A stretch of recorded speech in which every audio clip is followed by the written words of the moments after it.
مرتبہ سرکار بغداد حضور سیدنا غوث اعظم رحمۃ اللہ تعالی علیہ دریا کی طرف تشریف لے گئے. وہاں ایک بڑھیا کو دیکھا جو زاروں قطار رو رہی تھی.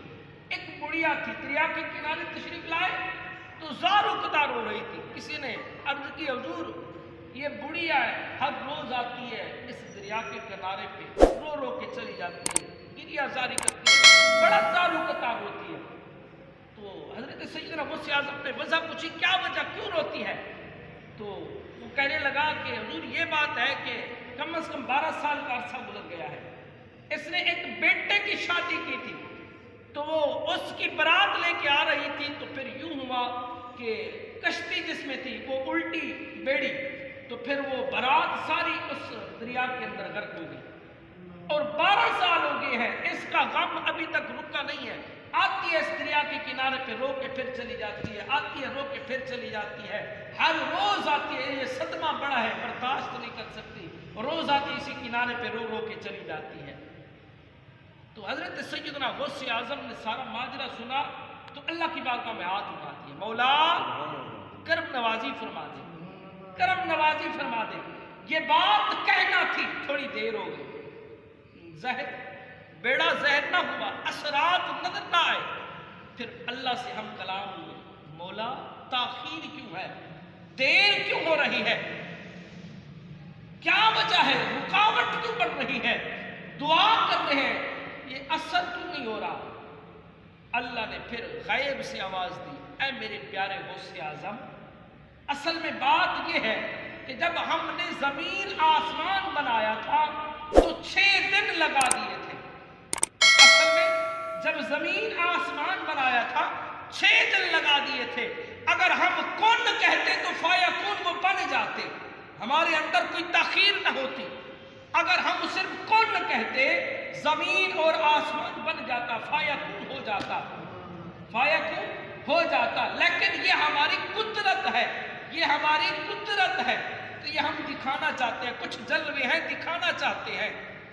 تو ابھی یہ بات مکمل نہیں ہوئی تھی, ابھی وہ بات رب سے مکمل نہیں ہوئی تھی. اتنے میں وہ آثار نظر آنے لگے.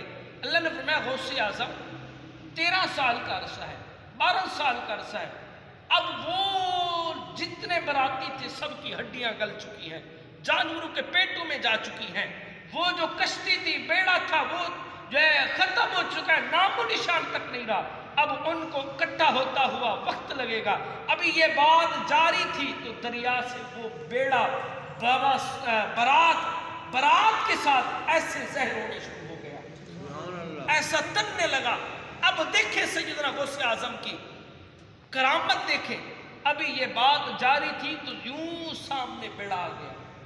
حضرت سیدنا غوث اعظم جب آپ کی بات ختم ہوئی تو بیڑا بھی آ گیا. ماں نے دیکھا تو خوشی کی انتہا نہ رہی. شہر پردیش سے آئے تو ماں راہ دیکھتی ہے کہ کب میرا بیٹا واپسی آئے گا. تو جس کے بیٹے کا نام و نشان تک ختم ہو گیا ہو, پھر جب وہ سامنے آیا ہوگا تو وہ خوشی کی انتہا کیا رہی ہوگی. یہ اکثر بیشتر اس واقعے پہ لوگ اعتراض کرتے ہیں کہ 12 سال بعد کہاں سے بیڑا تر آیا, کہاں سے جو ہے برات آ گئی. ان کو بولے, ان کو کہیں کہ اللہ کے بندے, آپ نے پھر غوث اعظم سے عقیدت نہیں رکھی, منکر ہیں آپ. اگر ولیوں سے عقیدت رکھی ہوتی, ولیوں سے محبت ہوتی تو پھر سمجھ آتی. تو کوئی عام جی جو ہے بات ہے غوث اعظم کو سمجھنا, کوئی خالہ جی کا گھر ہے غوث اعظم کو ایسے سمجھ لینا, یہ کوئی عام ہستی نہیں ہے.